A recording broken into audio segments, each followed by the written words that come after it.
안녕하십니까. 한 주간 잘 지내셨습니까? 예, 아유, 날씨가 이제 점점 따뜻해지고 있습니다. 그리고 코로나도 점점 줄어들고 있어서, 좀 봄을 맞이하는 느낌이 조금 나긴 합니다. 예. 자, 그런 가운데서도 여러분들 시간을 정하여서 이렇게 교리 공부를 같이 할 수 있어서 또 감사합니다. 오늘 이 시간에 또 많이 배우시고 함께 또 우리 믿음이 자라가는 귀한 시간 되길 바랍니다. 자, 기도하고 시작하겠습니다. 하나님 감사합니다. 오늘도 저희의 자리를 이곳으로 인도하시고 또 시간을 내어서 이렇게 영상 강의를 듣게 해주시니 감사합니다. 우리가 교리를 제대로 잘 알아서 진리에 든든히 서 있으며 또 말씀을 보는 그런 시야도 폭도 넓어질 수 있도록 또한 함께하여 주옵소서.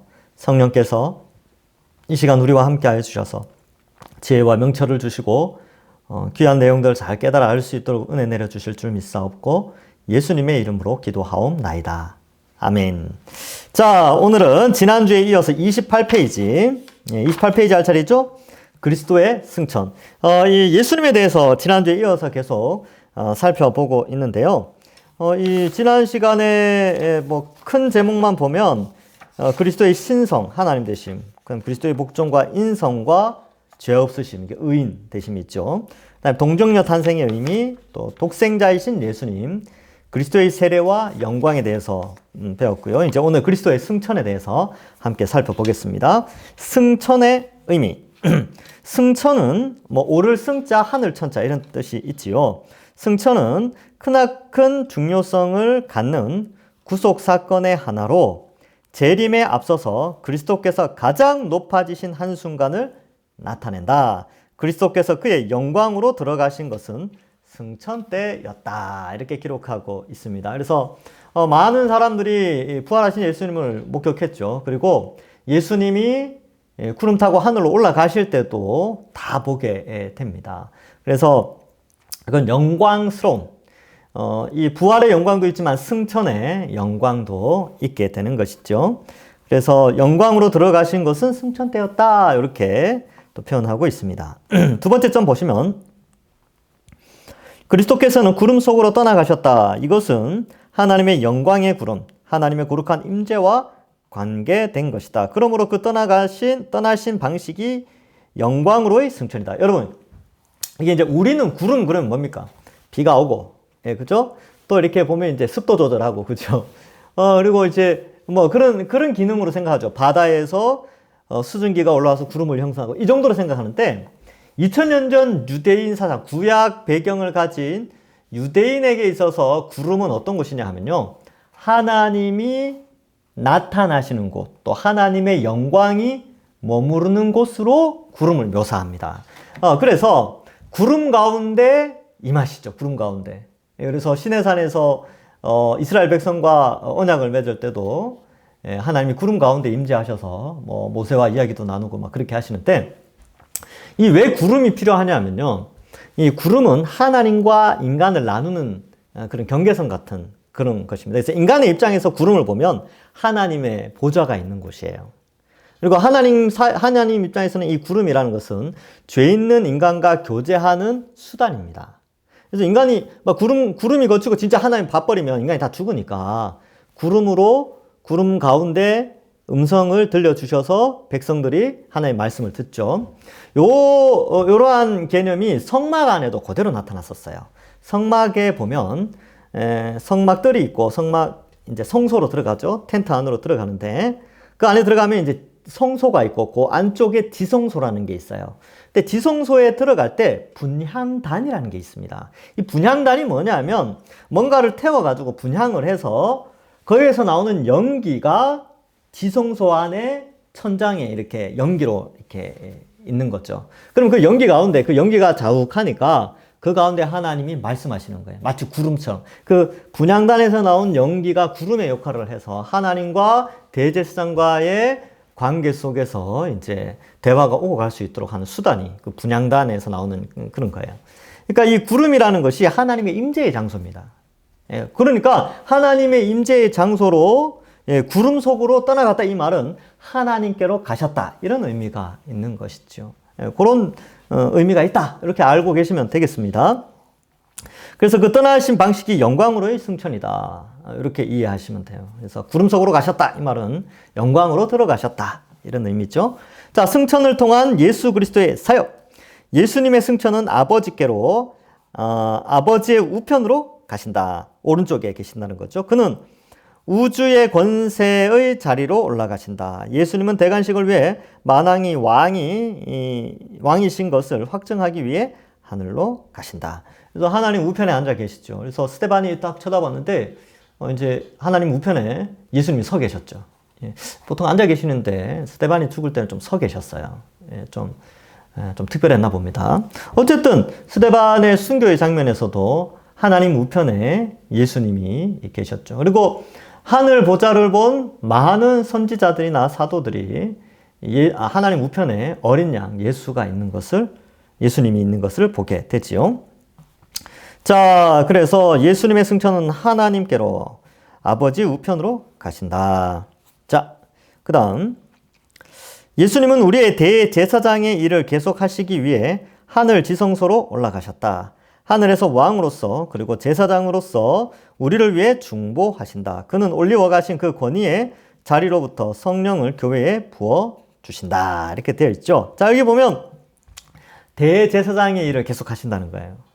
그래서 예수님은 우리와 하나님 사이에 화해와 죄 용서와 이런 역할을 감당하기 위하여서 십자가에 달려 죽으셨죠. 본인이 대제사장으로서 본인이 제물이 되셔서 우리의 죄를 용서해 주셨죠. 이런 대제사장의 역할을 하시는데 하늘 지성소 안에서 하나님 우편에서 계속해서 우리를 위하여 간구하시죠. 하늘에서 왕으로서 그리고 제사장으로서 우리를 위해 중보하신다. 거기 중보하신다. 중보에 동그라미 치세요. 여러분 중보자는 누굽니까? 하나님과 인간을 중보하는 사람은 누구예요? 예수님밖에 없죠. 예, 예수님밖에 없어요. 그래서 공식적으로 중보 기도라는 단어는 예수님에게만 해당되는 겁니다. 그래서 우리 전통적인 장로교단, 특별히 우리 교단에서는 중보 기도라는 단어를 예수님에게만 해당되지 다른 사람을 위해서 기도하는 거 있잖아요. 여러분 우리 어떤 집사님을 위해서 기도합시다. 집사님 위해서 중보 기도합시다. 이런 표현을 안 쓴다는 거예요. 우리는 중보자가 아니기 때문에. 예. 그래서 용어의 차이지만, 목사님, 그 용어, 대단합니까? 그래서 우리는 조심하는 거죠. 중보자이신 예수님의 영광을 혹시나 우리가 훼손하거나 우리가 가져오는 것을 좀 철저하게 막기 위한 좀 보수적인 생각이죠. 그죠? 그래서 이 중보 기도라는 용어를 쓰지를 않습니다. 그럼 무슨 용어를 쓰냐면, 그냥, 우리 어느 집사님 위해서 함께 기도합시다. 예, 그래서 더 어려운 말을 또 써요. 도고기도 이런 말을 쓰는데, 그것도 또 잘 안 써요. 그래서 그냥 중보기도라는 말은 예수님께만 쓰고, 우리끼리는 그냥 서로를 위한 기도, 이런 표현들이 훨씬 더 자연스럽습니다. 예. 그 중보자는 예수님밖에 없어요. 예, 그렇게만 알고 있으면 됩니다. 그는 위로 올라가신 그 권위의 자리로부터 성령을 교회에 부어주신다. 그래서 하나님 우편에서 성령을 보내어 주시는 것입니다. 그래서 공식적으로 옛날에 그랬어요. 성부 하나님과 성자 예수님을 통하여 성령 하나님이 오신다. 이렇게 이해하시면 됩니다. 자, 이제 성부와 성자가 보내시는 거죠. 그리스도는 교회의 머리로서 모든 국가의 통치자로 다스리신다. 예수님의 권위는 두 영역, 교회와 국가에 모두 미치고 있다. 만왕의 왕, 만국의 왕으로 심판하실 것이다. 이렇게 돼 있죠. 그러니까 여러분 예수님은 교회도 다스리죠. 예, 그죠? 근데 이 온 우주 그리고 특별히 이 지구상의 모든 나라들을 동일하게 다스리고 계십니다. 예, 그래서 만왕의 왕이 되시는 것이죠. 우리는 그걸 믿죠. 세상 사람들은 안 믿죠. 에이, 그게 뭐야? 우리가 다 대통령 뽑고 이렇게 하는데 왕이 세워지고 하는 건데 그게 무슨 예수님하고 상관이 있어? 이렇게 생각할 수 있는데 아니요, 예수님이 허락하지 않으면 어떤 왕도 세워질 수 없습니다. 예. 그래서 이러한 교회와 국가에 모든 영향력을 미치시고 다스리고 있습니다. 그래서 저는 그렇게 생각을 해요. 한 나라의 대표자나 정치인들이 누가 뽑히든지 다 예수님의 틀 안에 있다. 그래서 어떤 정권이 들어서든지 제대로 잘 통치할 수 있도록 기도할 뿐이에요. 교회는 기도해야 됩니다. 나의 선호도와는 상관이 없어요. 기도하고 그렇게 하는 것이죠. 왜냐? 예수님이 교회를 통해서 다스리기 때문에 그렇습니다. 자, 그리스도께서 하나님 우편에 앉으셔서 구원의 사역을 위해 성령을 보내주신다. 성령은 아버지와 아들에게 순종하는 가운데 일하신다. 여기 아주 중요합니다. 그래서 이게 질서가 이렇게 잡혀져 있어요. 성부, 성자, 성령, 삼위일체 하나님께서 이렇게 협력하여서 구속사, 구원의 일들을 이루어 가시고 계시는 것이죠. 지금도 그렇습니다. 자, 마지막 점. 우리가 심판대 앞에 섰을 때 예수님은 우리의 대언자가 되어 주시어 변호하신다. 예수님이 이 변호하는 사람을 파라클레토스 라고 하는데 이걸 변호자 이런 뜻이에요. 근데 이걸 우리 번역에서는 보혜사 이렇게 해석을 해놨어요. 보혜사. 그래서 끝까지 우리를 보호하고 지켜주시는 그러한 분이시다. 예수님이 그런 거죠. 예수님. 그래서 예수님도 보혜사시고요. 성령도 보혜사예요. 그래서 예수님이 그러잖아요. 또 다른 보혜사 이런 표현을 쓰시죠. 그렇죠? 성령을 보내줄게 이렇게 말씀하신 겁니다. 자, 그래서 여러분 우리가 예수 그리스도의 십자가 보혈의 공로를 믿고 신앙생활을 하잖아요. 근데 신앙생활을 해도 어때요? 죄를 안 지으려고 노력하죠. 그죠? 그럼에도 불구하고 참 연약한 부분이 있어요. 근데 그 연약함을 아시는 분이 예수님이세요. 우리의 대제사장 되셔서 그가 인간으로 계셔 보셨기 때문에 우리의 연약함을 아시고 우리를 변호해 주십니다. 우리는 그저 예수 그리스도의 십자가를 붙들고 살아가야 돼요. 근데 예수님 십자가 붙들고 살아가는데 막 살면 안 되죠. 그죠? 그래서 은혜로 구원받았기에 또 성경대로 말씀대로 살려고 순종하고 복종하며 살아가는 그런 삶을 우리가 다짐하면서 살아가야 되는 겁니다. 이게 이제 자라가는 거죠. 그냥 어떤 사람은 뭐 예수 믿었으면 이제 천국 가니까 땡이지 나는 괜찮아. 예수님 다 변호해 주시겠지. 이런 식으로 생각을 가지고 세상 속에서 죄를 막 짓는다든지 옛날 불신자 때의 삶을 그대로 산다든지 하는 것은 그건 예수 그리스도의 십자가를 모욕하는 행위입니다. 그거는 예수님 믿는 사람이 아니에요. 그렇게 좀 잘 이해하시고, 여기서 변호하신다라는 것은 예수님 믿고 올바르게 살려고 결단을 하지만 연약한 부분들에 대해서는 예수님이 이제 변호해 주시죠. 그러니까 우리의 믿음 있고 없고를 다 아시니까 이제 그렇게 설명하는 겁니다. 무슨 말인지 아시겠죠? 그죠? 예. 자, 중보자이신 예수 그리스도. 아까 이제 중보라는 표현을 썼는데, 중보자란 멀어진 쌍방을 화해시키는 일을 한다. 신인으로서, 100% 신, 100% 인간으로서 그리스도는 우리를 아버지 하나님과 화목해 하신다. 그죠? 자신이 속죄 제물 되심으로 말미암아 하나님과 우리 사이를 화해시켜 주셨습니다. 자, 그리스도와 아버지는 그리스도가 우리의 중보자 되시리라는 것에 영원 전부터 동의하셨습니다. 그러니까 이게 무슨 말이냐면 이런 게 있어요. 이제 2학기 때 언약 신학을 배우는데 구속 언약이라는 게 있어요. 근데 이게 제가 볼 때는 이제 최근에 생겨난 표현인데, 이게 뭐냐면 창조전 삼위 하나님께서 하신 구원 계획이에요. 근데 이게 길잖아요. 이게 쭉 길죠. 그래서 신학자들이 용어를 이렇게 하자, 이렇게 만든 거예요. 이게 뭐냐면 창조전에 삼위 하나님께서 계획하신 구원 계획, 하나님께서 계획 혹은 약속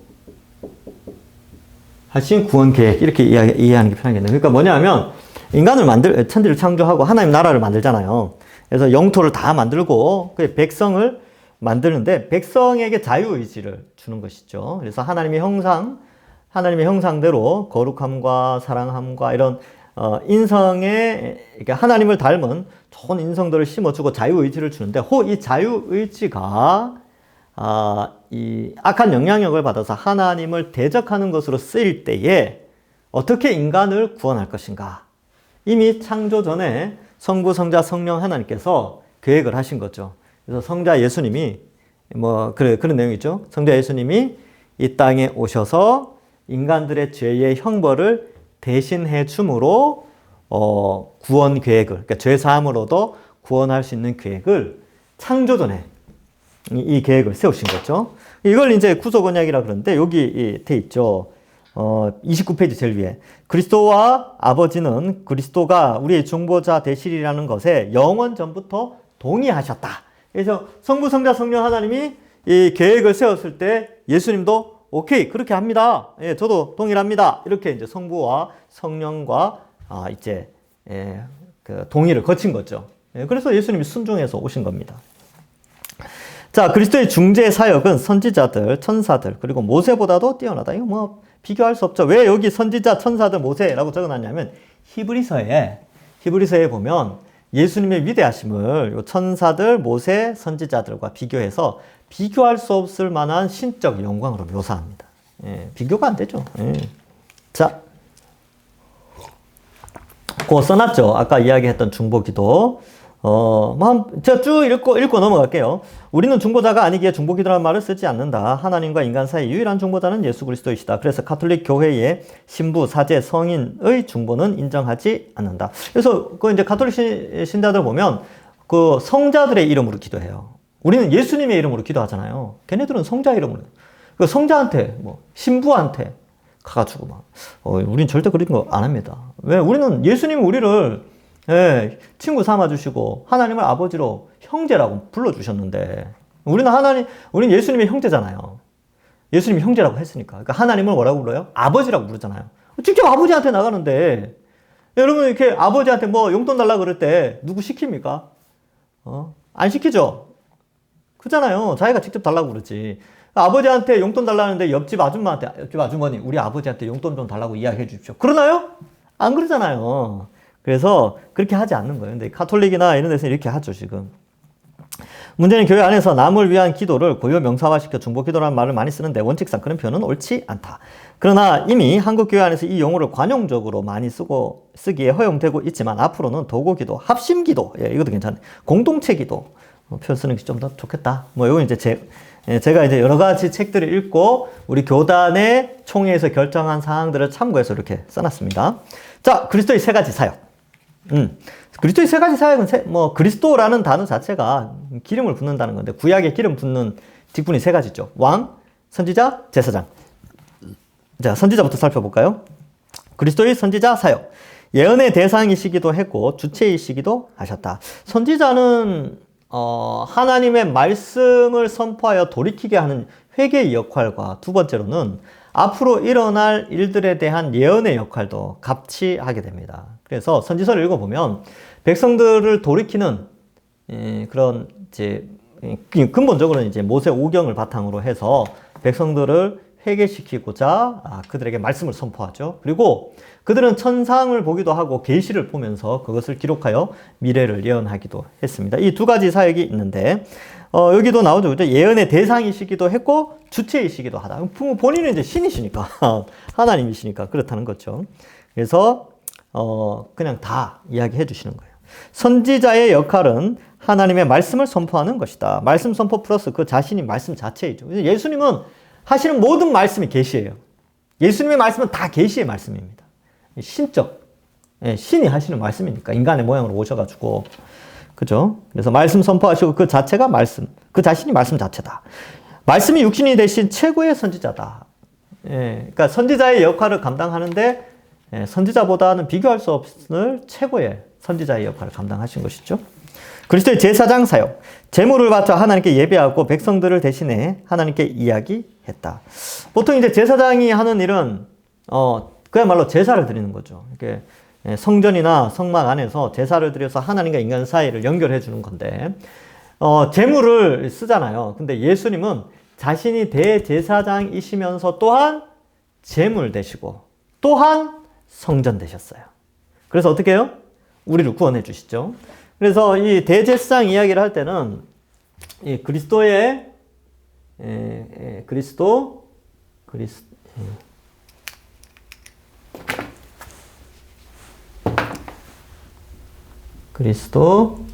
예수 이게 이제 성전 이미지를 가져올 때는요, 항상 세 가지로 설명됩니다. 대제사장.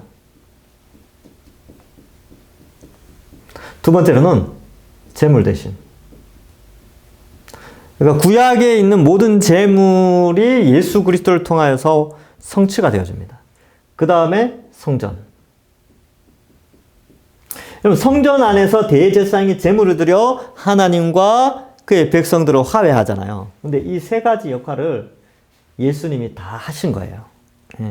그래서 예수님이 뭐라 그러세요? 이 성전을 헐라 내가 3일 만에 일으키리라. 자신이 성전이니까. 그리고 예수 그리스도는 모퉁이 돌이 되셔서 유대인이나 헬라인을 어때요? 다 모아서 성전으로 지어가고 계시죠. 그래서 이게 완공되는 날이 있어요. 완공되는 날 우리가 알 수 있습니다. 이게 이제 하늘 성전이 완공되는 날. 이게 재림 때예요. 재림 때 완공. 이거 이제 계시록 할 때 계속 설명해 드렸는데, 에베소서에 보면 우리가 성전으로 지어져 가느니라 현재 진행형으로 되어 있어요. 근데 그 성전이 뭐냐면 요한계시록 21장 뭐 이런 데 보면 새 예루살렘으로 표현되죠. 그렇죠? 예루살렘 성전이니까 새 예루살렘이라고 표현되는데, 그 예루살렘 성전이 로마서 11장 25절 26절에 보면 이방인의 수가 충만히 차면 온 이스라엘이 회개를 하고 끝이 되는 거죠. 그때 완공된다는 거예요. 완공.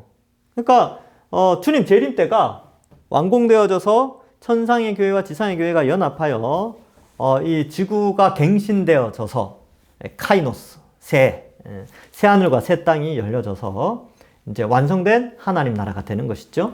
바로 그때 이 성전의 개념이 역시 들어가 있습니다. 그러니까 예수 그리스도를 중심으로 해서 성전, 예수님이 성전 되시고 대제사장 되시고 제물 되신다. 근데 우리도 그래요. 우리도 볼래요? 우리가 그리스도와 연합돼 있잖아요. 연합돼 있으니까 우리도 어때요? 왕 같은 제사장들이라고 베드로전서 2장 베전 2장 9절에 나오죠. 제물 됐어요. 어떻게 해요? 우리가 산제물이 되죠. 거룩한 산제물. 로마서 12장 1, 2절. 그죠? 우리 성전 되어져 가요. 이거 어디예요? 에베소서 2장. 어디인가 나오죠? 2장인가요? 1장인가요? 하여튼 끝부분에 성전 되어져 가는 거. 그러니까 우리도 성전으로 지어져 가고, 우리도 산제물로 삶 속에 나타나고, 우리도 제사장들로 세상에 죽어가는 영혼들 구원해내고. 그러니까 그리스도와 연합되어 있기 때문에 그리스도의 사역을 우리가 그대로 다 하는 거죠. 이게 교회의 모습입니다. 자, 이런 의미가 있어요. 그래서 이런 개념에서 여기 제사장 보는 거죠. 제물을 바쳐 하나님께 예배하고 백성들을 대신해 하나님께 이야기했다. 예수님은 아버지께 자신을 제물로 드리는 제사장이셨다. 제물이자 제사장이다. 자, 제물이자 제사장이죠. 자, 그리스도의 왕 사역. 시편 110편. 예수님은 다윗의 자손이신 동시에 다윗의 주이셨다. 그래서 이제 왕이신데 시편 110편이 그거예요. 그 이제 다윗이 하늘을 봤죠. 하늘 딱 봤는데 주가 둘이야, 주. 여호와가 둘이나 계시는 거예요. 한 여호와와 한 여호와가 또 있는 거예요. 이거 뭐지? 보니까 이제 성부 하나님과 성자 예수님이죠. 그래서 성부 하나님이 성자 예수님을 향해서 너는 내 오른편에 앉으라. 그 원수의 발등상 뭐 그런 표현이 나오죠. 그래서 뭐 발등상 되기까지 뭐 내 우편에 앉으라 그런 내용이 나오는데, 다윗이 천상을 보게 됩니다. 여호와의 회의의 장면이 있죠. 이거 이제 중요한 의미인데, 여호와의 회의라는 게 선지자의 어떤 그런 모습인데, 그 회의에 동참하게 됩니다. 다윗이. 그래서 다윗도 대제사장의 역할도 하고, 다윗도 어떤 줄 아세요? 선지자의 역할을 하죠. 선지자니까 다 천상의 회의를 봤죠. 그래서 선지자의 특징이 뭐예요? 성경을 쓰는 거잖아요. 그죠? 또 뭡니까? 제사장. 이거 제사장이 못 먹는 음식도 다윗은 먹었어요. 진설병을 먹죠. 애복 갖고 오라 그래서 하나님께 기도하고. 이거 다 제사장이 하는 건데 다윗도 했어요. 근데 다윗은 나중에 왕으로 등극하죠. 그러니까 다윗도 왕, 제사장, 선지자 이거 다 했어요. 그래서 스가랴 예언에 보면 온 이스라엘이 다윗같이 되는 날, 그날이 있다는 거예요. 우리죠, 우리. 제가 이제 고민 중에 있습니다. 오후 예배를 시작하면 어느 본문을 할까? 스가랴를 할까? 어제까지는 제가 스가랴를 해볼까? 하는 생각을 좀 있는데, 스가랴가 너무 재밌어요. 이렇게 말했는데 이제 스카라 해야 되겠네. 자, 밑에서 셋째 줄 29페이지. 다윗의 자손이라는 표현은 왕으로 오시는 그리스도를 의미한다. 예수 그리스도는 오셔서 하나님 나라의 임재를 선포하시고 자기 백성을 구원하는 왕으로 역사하셨다. 축귀, 귀신을 쫓아내는 것은 그 대표적인 것이다. 그래서 귀신을 쫓아내는 것, 적군을 물리치는 거죠. 왕이니까. 그래서 이 지구가 온 우주와 지구가 원래 하나님의 소유인데 사탄이 그 안에서 막 활동하니까 야! 가! 이렇게 쫓아내는 거예요.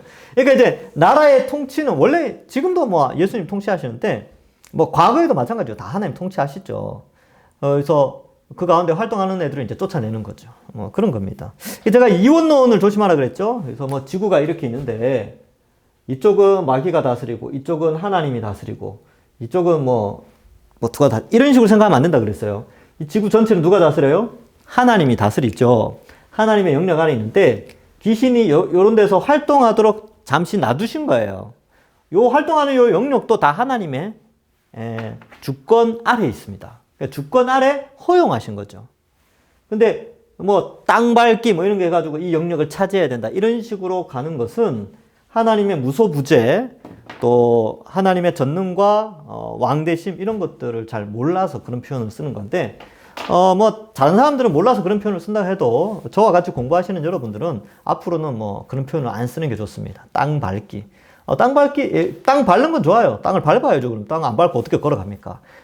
그런 땅 밟기 말고 땅을 밟아야 여기를 지배하고 있는 악한 세력을 쫓아낸다. 이런 표현들은 쓰지 않는다는 거예요. 왜냐하면 복음에 한 번도 들어가지 않은 그것도 사실은 하나님의 통치 영역 안에 있습니다. 그래서 하나님이 허락하에 이제 복음이 들어가죠. 그전까지는 그 안에서 마귀가 허용할 수 있도록, 아니 귀신의 세력들, 마귀가 아니라 귀신의 세력들이 활동할 수 있도록 허용은 되었죠. 하나님 주권 아래에서. 그렇게 되는 거예요. 자, 그래서 왕으로서 귀신을 쫓아내서 백성을 구원합니다. 29페이지 제일 끝에 사탄의 권세 아래에 있는 자들을 자유롭게 하신다. 이 사탄의 권세 아래에 있다는 것도 하나님의 주권에 의해서 이게 가능한 거지. 그런 거예요. 사탄도 피조물이잖아요. 그죠? 사탄은 신이 아니에요. 귀신 이런 표현을 써서 그렇지 귀신은 신이 아닙니다. 피조물이에요. 맞죠? 자, 그리스도의 이 세 가지 사역은 따로 분리되는 것이 아니라 그리스도 안에서 완벽하게 성취되었다는 것을 명심해야 한다. 예수님의 호칭들. 그리스도. 자, 봅시다. 헬라어로는 그리스도이고 히브리어로는 메시아라고 하는데 번역하면 기름 부음을 받은 자라는 뜻이다.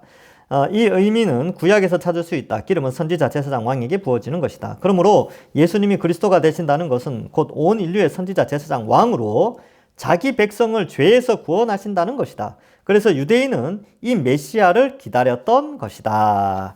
자, 그 다음 주, 헬라어 큐리오스, 히브리어 아도나이 이렇게 되어 있는데 또 여호와라고 되어 있는 부분 있죠. 우리 성경 보면 여호와라고 되어 있는데 요거를 이 여호와라는 용어가 신약 시대 때 이 히브리어가 헬라어로 번역될 때가 있었어요. 이제 이집트에서 사람들이 모여가지고 야 이거 헬라어로 번역하자라고 해서 처음 나온 히브리어 구약 성경을 헬라어로 된 구약 성경으로 만들어낸 책이 70인역이라는 책이 있어요. 이게 70명이 모여가지고 했나 봐요. 하여튼 그 70인역은 구약 성경이 헬라어로 번역됐는데 거기에 여호와라는 단어를 다 큐리오스로 번역해놨어요. 그래서 주 이렇게 되는 것이죠. 그래서 이 히브리어 아도나이 혹은 여호와로 우리는 여호와라 이렇게 표현하는데 그것이 다 이 주로 번역됩니다. 1세기 이 명칭은 로마 황제에게 쓰이도록 했지만 그리스도인들은 오직 예수 그리스도만이 참된 주라는 개념을 고수했다. 그래서 많은 순교를 당했는데 이것은 바로 주라는 용어가 신성을 나타내기 때문이다. 구약의 여호와 하나님 이런 뜻이기 때문에 그래요. 예수는 주, 이것은 1세기 신자들에게 목숨을 담보로 한 신앙 고백이었습니다. 그렇죠. 그래서 로마서에 보면 그렇게 나오죠. 사람이 마음으로 믿어 의에 이르고 입으로 시인하여 구원에 이르느니라. 예수 그리스도를 주로 고백하는, 주로 고백한다라는 표현이 있죠. 이게 목숨을 담보로 하고 신앙을 고백하는 거예요. 그러니까 성경에 누구든지 주로 고백하는 자는 구원을 받죠. 그러니까 우리는 그냥, 예수님 나의 주예요. 이렇게 생각하는데, 2000년 전에는 예수님이 나의 주예요. 라는 것은, 내가 죽을 수 있겠구나. 이 표현 때문에. 그런 개념이 있습니다. 그렇게 믿을 때 구원을 얻는다는 거예요. 자, 이게 말로만 주 이러면 구원받는다. 이건 좀 너무 나간 게 아닐까. 이 의미, 1세기 주의 개념의 의미를 모르고 그냥 그런 의미가 아닐까 좀 그런 생각도 한번 해봅니다. 값싼 복음으로 좀 바뀌어진 게 좀 아쉽지요. 자, 인자라는 용어를 쓰는데 사람의 아들이란 뜻하는 그리스도의 인성을 강조하는 말로 오해할 수 있는데 오히려 이 말은 신성을 강조한다. 사실 인성도 맞아요. 인성도 맞는데 인성을 부정하는 것이 아니라 인성으로만 해석을 한다는 거예요. 그러니까 인자, 사람의 아들이 사람이네. 사람을 강조하시는구나. 이렇게 생각할 수 있는데 다니엘서 7장 13절과 14절을 보시면 이렇게 돼 있어요. 다니엘이 환상을 보죠. 내가 또 밤 환상 중에 보니 인자 같은 이가 하늘 구름을 타고 와서 옛적부터 항상 계신 이에게 나아가 그 앞에 인도되며 여기 보면 인자 같은 이가 나오죠. 근데 구름을 타고 와요. 옛적부터 항상 계신 이 성부 하나님이죠. 인자 같은 이는 성자 예수님이죠. 그에게 권세와 영광과 나라를 주고 모든 백성과 나라들과 다른 언어를 말하는 모든 자들이 그를 섬기게 하였으니. 그러니까 예수님이 부활 승천하실 때 제자들에게 뭐라 그랬어요? 마태복음 28장에 하늘과 땅의 권세를 내게 주셨으니. 요게 이 다니엘서 7장 14절을 가지고 오신 것이죠. 그 다니엘서 7장에 나오는 그 인자가 본인이다 라는 것을 나타내신 거예요. 하늘과 땅의 모든 권세를 내게 주셨으니 너희는 가서 모든 족속으로 모든 민족으로 제자를 삼아 뭐 이렇게 나오죠. 자, 그래서 그의 권세는 30페이지 밑에서 둘째 줄 그의 권세는 소멸되지 아니하는 영원한 권세요. 그의 나라는 멸망하지 아니할 것이니라. 누가요? 이 인자의 나라. 예. 자, 31페이지 제일 위에 인자는 죄 사하는 권세가 있고 안식일의 주인이시다. 신성을 강조하는 거예요. 그래서 이런 거 보고 자, 그다음에 이제 네 번째 말씀 로고스. 요게 이제 요한이 자주 쓰는 방식이에요. 예수님을 말씀 대문자 로고스로 써요. 그래서 헬라 철학의 의미에서는 이 로고스라는 단어가 당시에 이제 요한이 로고스 이렇게 이야기를 하면 유대인들도 그게 뭘 의미하는지 알고요. 헬라 사람들도 로고스 하면서 안다는 거예요. 우리는 모르지 잘. 우리는 당시에 유행하는 철학 사상이 지금은 없잖아요. 21세기인데. 그죠? 그러니까 1세기에 유행하던 철학 사상을 가지고 요한이 이야기했으니까 우리가 몰라요. 그러니까 이걸 잠깐 공부할 필요가 있죠. 자, 헬라 철학에서의 의미. 헤라클레이토스라는 사람이 있었대요. 그런 사람도 있고, 예, 하여튼 그래요. 헤라클레이토스 맞는 것 같아요. 헤로도토스인가? 헤라클레이토스겠죠. 여기 이렇게 해놨으니까. 제가 옛날에 이거 한다고 막 자료 찾고 막 그랬던 기억이 있어요. 창조된 영역의 광범위한 다양성에 질서와 조화를 부여하는 능력의 실제. 이게 이제 헬라 철학에서 그렇게 말한다는 거예요. 헬라 사람들이 생각하는 로고스 그러면 이런 개념이 있어요.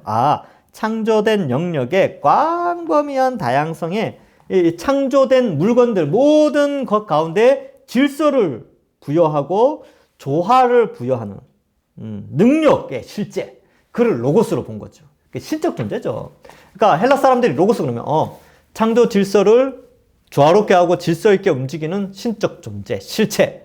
그가 로고스야 라고 헬라 사람들이 이해했다는 거예요. 그러니까 그 개념을 사도 요한이 가지고 오는 것이죠.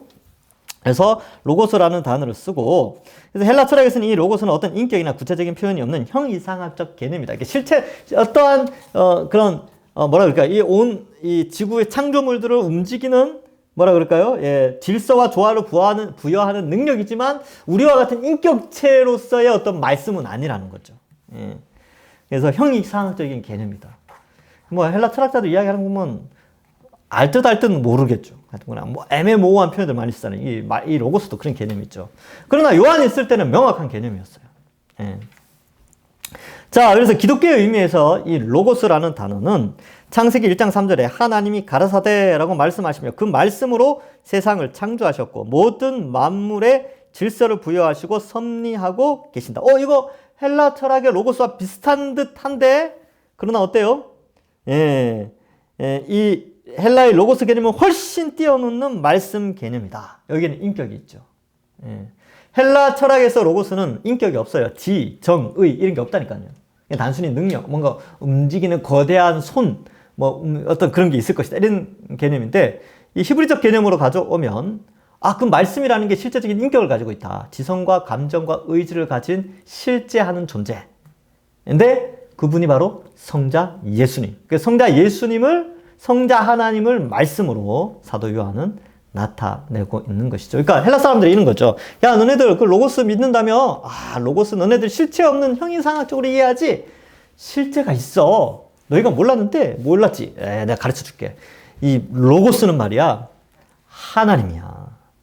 창조주 하나님은 성부 하나님, 성자 하나님, 성령 하나님 계신데, 성자 하나님이 너희가 알던 그 로고스 개념과 비슷해. 그러나 그 로고스보다는 훨씬 뛰어난 인격을 가지고 지성과 감정과 의지를 가진 신적 존재로서의 로고스야. 이렇게 가르쳐 주는 거예요. 예. 그래서 헬라의 로고스 개념은 훨씬 뛰어넘는 개념이 있다. 여기에서는 인격이 부여되어 있고 하나님의 능력이 말씀을 통해 나타난다. 뭐 이렇게 표현되어 있죠. 그래서 그 유대인들에게 과거에 이 말씀, 하나님이 말씀하신 그 말씀이 단순히 메시지, 소리 개념이 아니라 인격으로 존재하는 신적 존재, 뭐 이런 식으로 받아들이게 되어졌어요. 그래서 그런 것들을 좀 설명하죠. 요한복음 할 때 이걸 또 한번 설명할 텐데, 그때는 좀 더 쉽게 제가 좀 설명을 해 드릴게요. 제가 하여튼 뭐 여기에서는 요 정도. 지금도 그래도 많이 설명을 해 드렸죠. 그죠?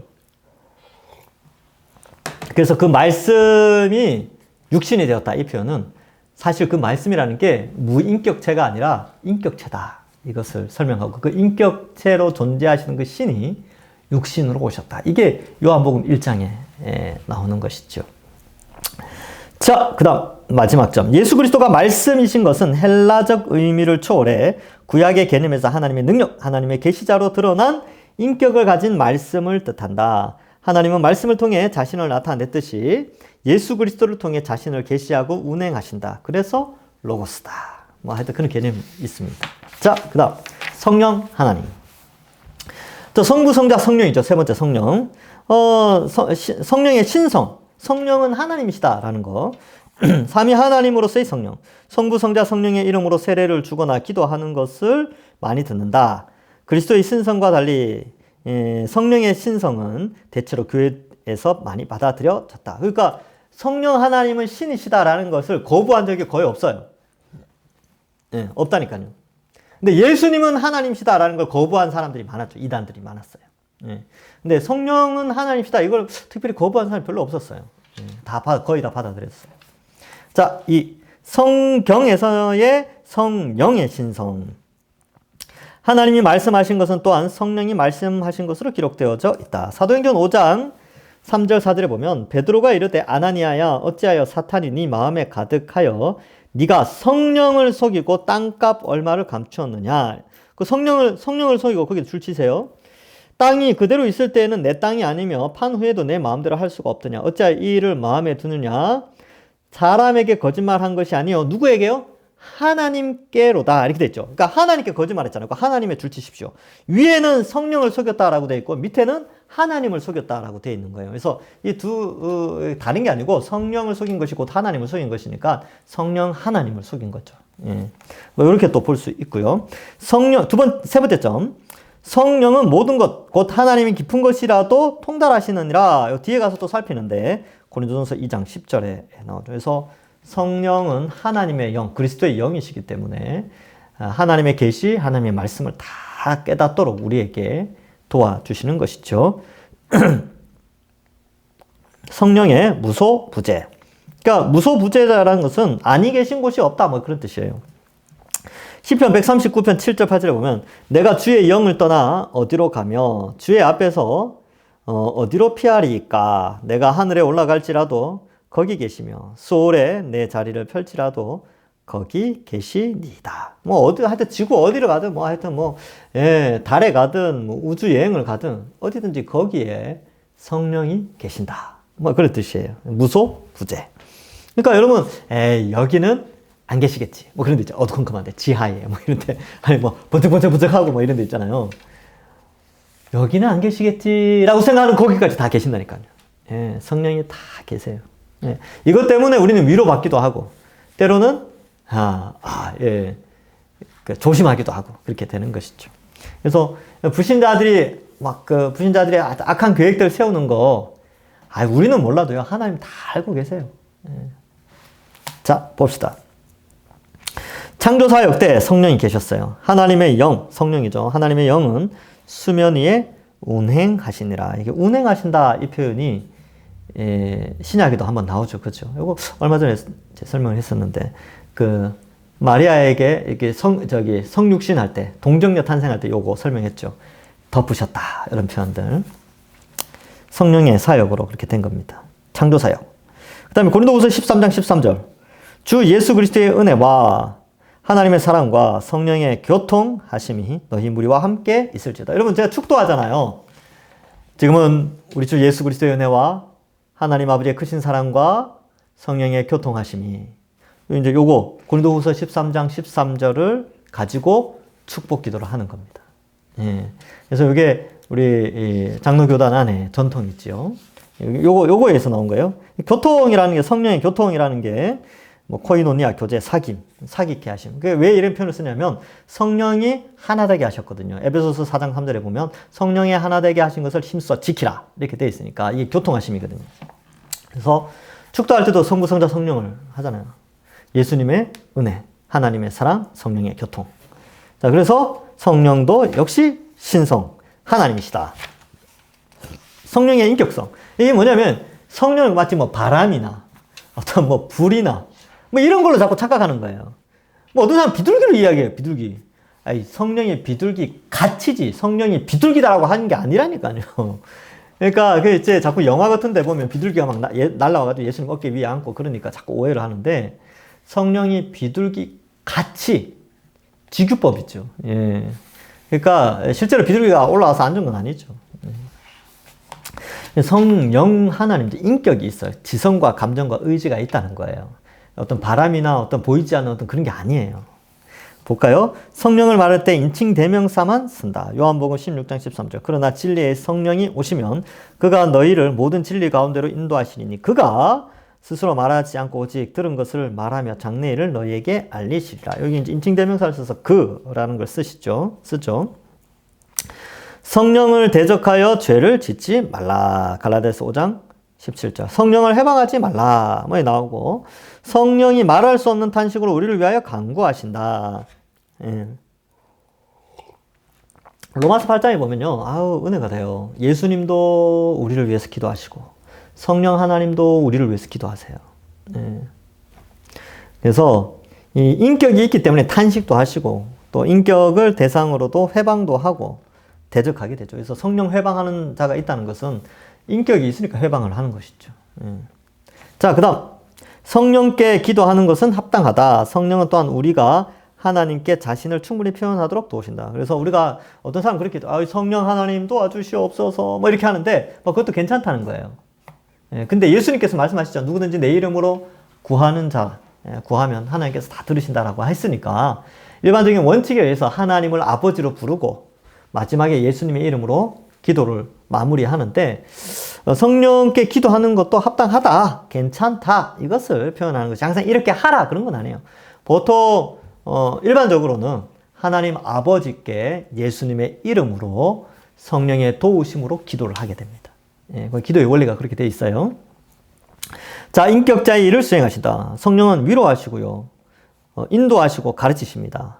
이러한 활동을 하기 위해 성령은 지성과 의지와 감정, 힘이 있어야 한다. 인격자만이 할 수 있는 것이죠. 그래서 성령 하나님께서 우리 인격이신 하나님께서 우리 심령 가운데 역사하셔서 어때요? 예, 위로하시고 인도하시고 가르치시죠. 근데 수단은 뭐예요? 성경을 통하여서 우리를 위로하시고 인도하시고 가르치십니다. 그리스도인은 성령께 순종하고 사랑하고 섬겨야 할 것입니다. 성령이 우리 속에서 알려주는 선한 말씀을 통하여 알려주는 메시지들을 우리가 순종해야 되는 것이지요. 성령의 내적 증거. 자, 성령이 살아계시다라는 증거, 그리고 성령이 우리 속에 있다라는 증거, 성령이 실제하신다라는 증거가 어디 있느냐?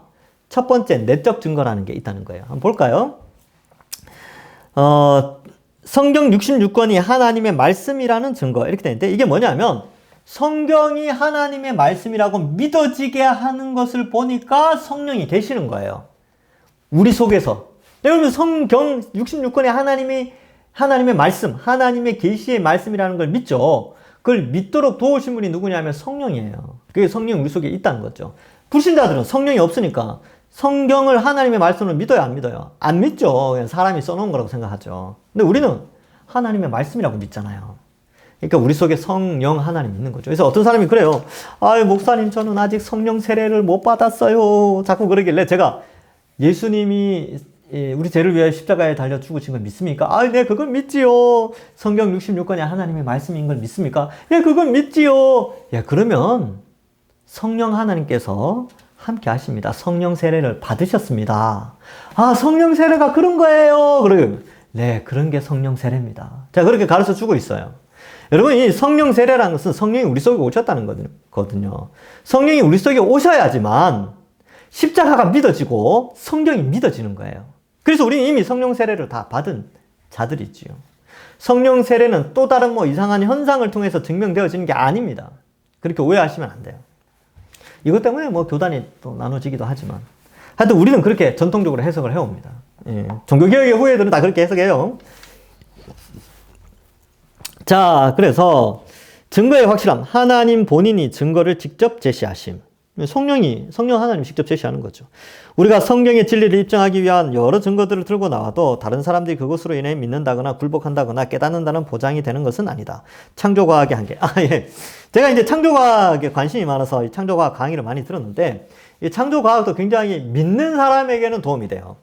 그러니까 성령이 우리 속에 있잖아요. 성령이 우리 속에 있기 때문에 우리는 이미 예수 그리스도의 십자가를 믿고 성경을 믿고 있어요. 그런 가운데 창조과학은 우리의 믿음을 증진시키는 수단이 될 수가 있어요. 근데 이 창조과학을 불신자에게 설명한다고 불신자에게 믿음이 생기느냐? 그건 아니에요. 그건 아닙니다. 예.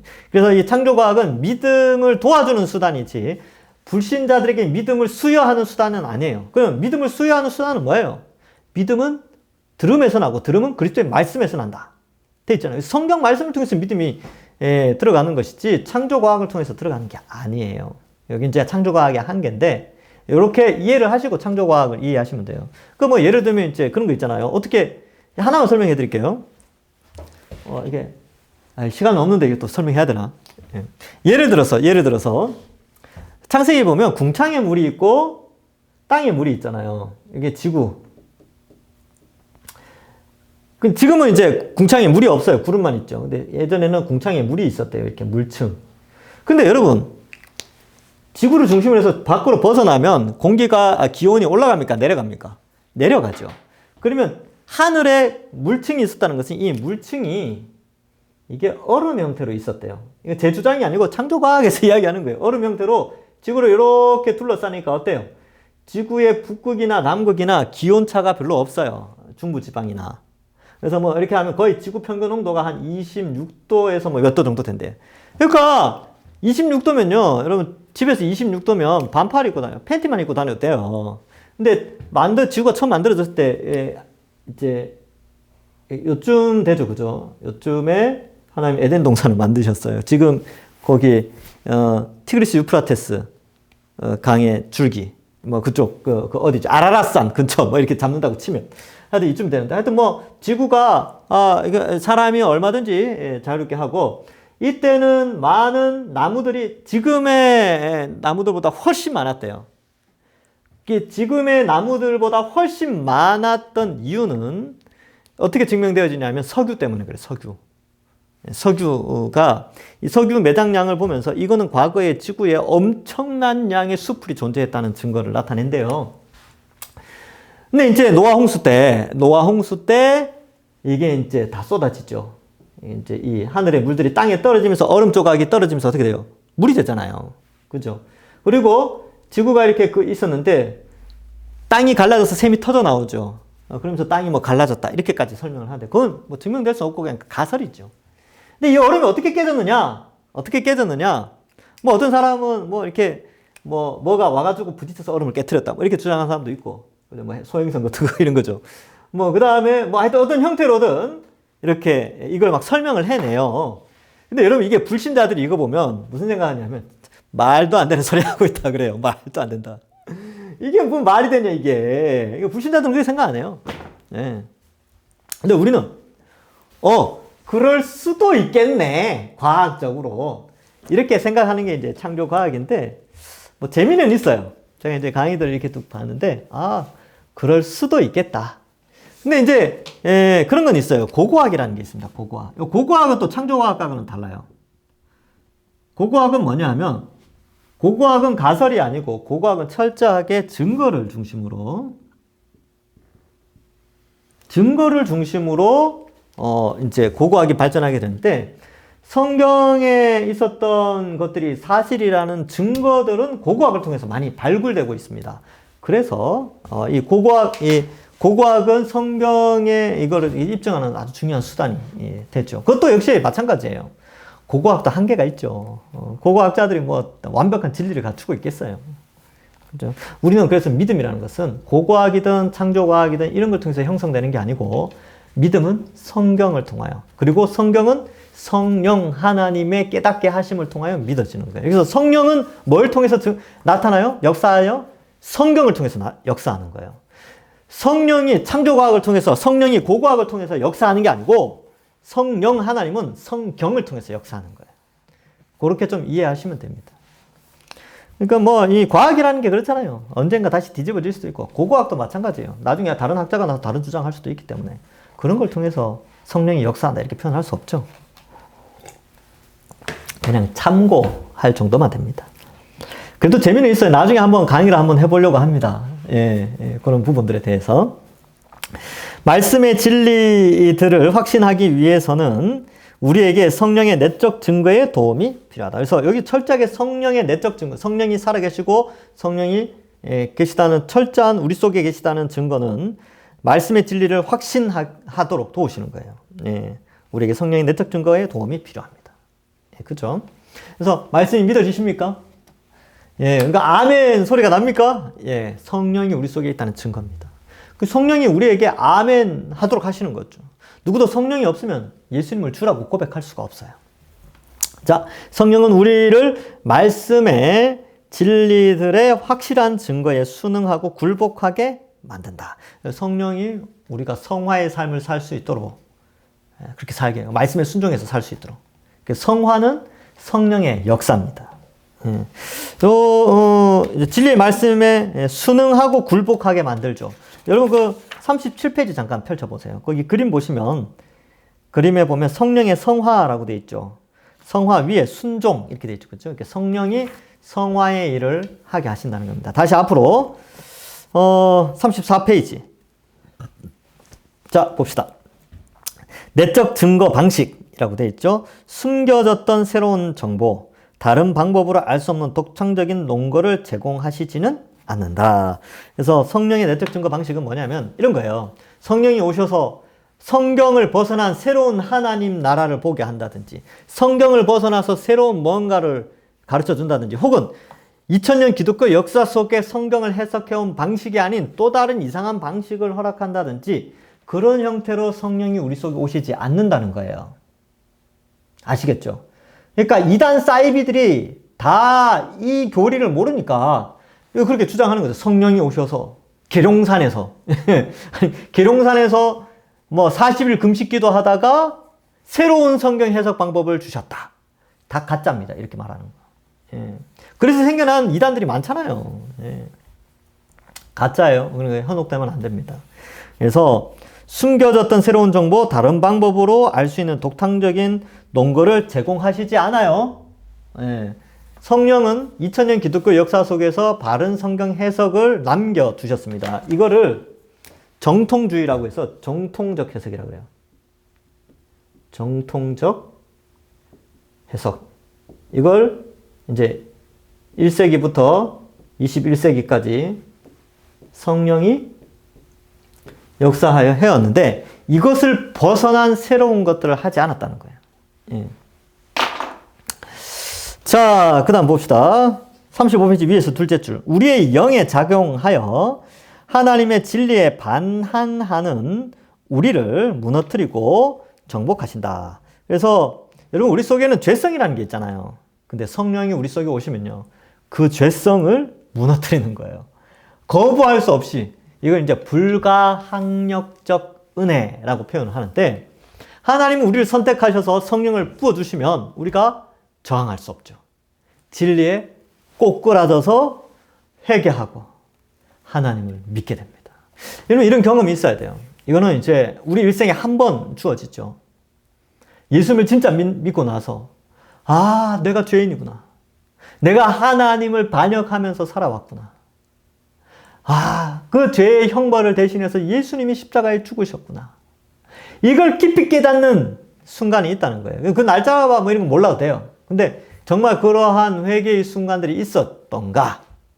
이걸 한번 자기 점검해 봐야 되는 것이죠. 왜냐하면 하나님의 불가항력적 은혜가 주어지면 성령이 우리 속에 오셔서 이 하나님을 거부할 수 없도록 우리를 무너뜨리고 우리의 죄악을 무너뜨리고 우리의 죄성을 무너뜨리면서 회개케 하기 때문에 그렇습니다. 자, 위에서 넷째 줄. 우리를 움직여 하나님 말씀의 명백한 가르침에 굴복하게 하며 완전한 확신으로 받아들이게 한다. 그래서 성령은 여기 말씀의 명백한 가르침 이렇게 되어 있죠. 성령은 말씀을 통해서 일하십니다. 아시겠죠? 성령이 기적을 통해서, 성령이 어떤 현상을 통하여서, 성령의 환상을 통하여서 그렇게 역사하는 게 아니고 성령은 말씀을 통하여서 역사하십니다. 자, 요 갈로 3번까지만 합시다. 성령의 내적 증거의 의미. 개인의 감정이 절대적인 권위를 갖는 상태로 고양되는 신비주의나 주관주의로의 비약이 아니다. 그래서 뭔가 환상을 보고 뭐 이렇게 성령이 임하면 뭔가 신비한 뭔가가 나타나는 게 아니고 성령이 임하여서 나타나는 첫 번째 현상이 뭐냐 하면 성경을 통하여서 자신이 죄인임을 깨닫고 성경을 통하여서 예수님이 나의 죄의 형벌을 대신하여 십자가에 죽으신 것을 믿게 되고 성경을 통하여서 성부 하나님의 위대하심과 성부, 성자, 성령 하나님을 믿게 되는 이것이 바로 성령이 우리 속에 오신 증거예요. 이게 성령의 내적 증거라고 하죠. 그러니까 신비한 어떤 걸로 자꾸 생각하시면 안 된다는 거예요. 그죠? 기독교 TV나 뭐 라디오 방송 이런 거 들으면 자꾸 이 신비주의로 이야기하는 사람들이 많이 있어요. 그래서 이거 전통적인 해석이 아닙니다. 신비주의 목사님들이 많이 있어요. 이런 분들을 조심해야 됩니다. 전통적이지 않아요. 그리고 이제 그래요. 시간이 많이 지났으니까 신비주의에 대한 이야기를 제가 이제 이야기할 게 많습니다. 왜냐하면 저는 그 내 주변 사람들이 그런 사람들이 많이 있었어요. 목사님들이 제가 아무래도 여러분들보다 목사들 많이 만날 거 아니에요. 거기 보면 저는 이제 예전에 타교단 사람들을 많이 만났거든요. 제가 있었던 단체에서. 그러면 이 신비주의에 있다가 이제 말씀으로 돌아오신 분들이 많이 있는데 이야기 들어보면 참 재밌어요. 네. 그래서 그분들이 늘 하는 말씀이 최고다. 말씀으로 돌아가야 된다. 이걸 계속 주장해요. 본인들이 신비주의에 있어 봤기 때문에 아는 것이죠. 자, 성령의 증거는 말씀을 증거하는 것이다. 그것은 말씀과 함께 말씀을 통해서 우리에게 다가온다. 성령의 내적 증거는 말씀과 상관없이 오지 않는다. 아주 중요한 거죠. 성령은 성경이 하나님의 말씀이라는 것을 우리에게 확증하여 준다. 앞에서 다 말씀드린 거죠. 오늘은 여기까지. 오늘 4월 22일 했어요. 오늘 여기까지 하겠습니다. 성령 하나님. 다음 주에는 성령의 조명하실 다음 주에 이제 성령이 마무리 되겠네요. 다음 주에 성령 마무리 하도록 하겠습니다. 자, 오늘은 여기까지. 궁금한 것이 있으신 분들은 우리 교육자들에게나 아니면 저에게 문자나 카톡을 주시면 되겠습니다. 제가 이제 옛날에 그랬어요. 옛날에 이런 거 가르치면 카톡이 많이 왔어요. 아마 그때는 이제 부목사였으니까 좀 편했나 봅니다. 그래서 하여튼 온갖 거 다 질문해요. 이제 제가 이제 설명을 해드리고 그랬는데, 이제 공부하시다가 궁금한 거 있으면 언제든지 문자나 카톡이나 아니면 이제 전화 주셔도 되고, 우리 부교육자들한테 알려주셔도 되고, 그래야 이제 같이 공부하니까요. 그렇게 해서 함께 하나님을 잘 알아갑시다. 기도하겠습니다. 하나님 감사합니다. 우리를 택하여 성령 하나님을 보내어 주셔서 우리 심령 가운데 타락한 본성을 무너뜨리고 성경이 하나님의 말씀인과 또 말씀인 것과 예수 그리스도의 십자가 형벌 대속의 복음을 믿어 순종하여 하나님 자녀 되게 하여 주시니 감사합니다. 이 성부 성자 성령 하나님을 잘 알아서 우리가 온전한 신앙을 가지고 우리가 믿는 하나님을 바르게 알아가는 우리 모든 주의 백성들 되게 하시고 우리의 신앙이 무럭무럭 자라날 수 있도록 축복하여 주옵소서. 감사드리옵고 예수님의 이름으로 기도하옵나이다. 아멘. 수고하셨습니다. 감사합니다.